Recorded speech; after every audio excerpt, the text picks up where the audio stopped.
Un affront qu'il a du mal à digérer. En plus de son rôle à la présentation de Télématin, du lundi au jeudi avec Julia Vignali, Thomas Soto s'épanouissait également en remplaçant Laurent Delahousse, lorsqu'il était en vacances ou absent, dans le magazine 20h30 le dimanche. Cependant, le journaliste de 49 ans a récemment révélé que son collègue l'avait évincé du programme. Ça a été annoncé de manière un peu brutale, honnêtement.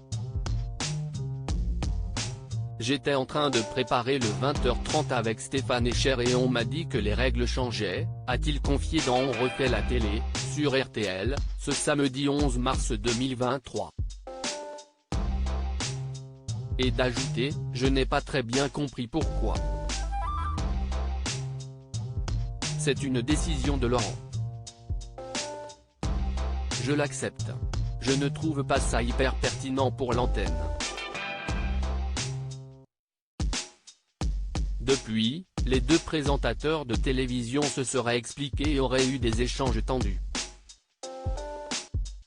En témoignent les révélations d'un membre de la rédaction de France Télévisions au Parisien, ce vendredi 17 mars.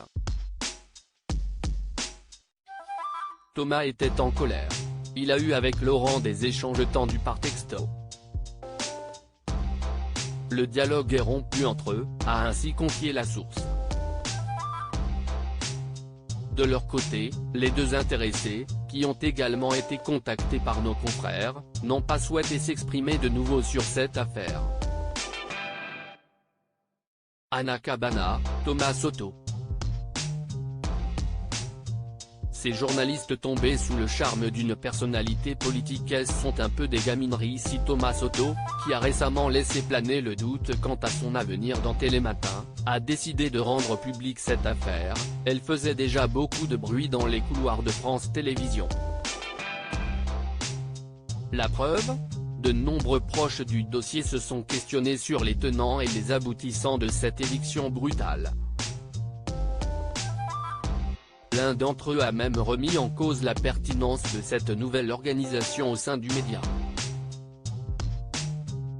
Après un JT animé en direct par un journaliste, les téléspectateurs vont voir débarquer à 20h30 un Laurent Delahousse en version enregistrée quand il est en vacances, a indiqué un salarié. A l'inverse, un autre collaborateur du groupe public a regretté l'attitude inutile et contre-productive de Thomas Soto, qui a choisi de médiatiser cette affaire.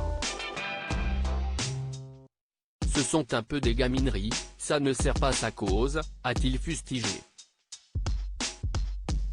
Article écrit en collaboration avec 6 médias. Crédit photo, Jacques-Ovid Moreau.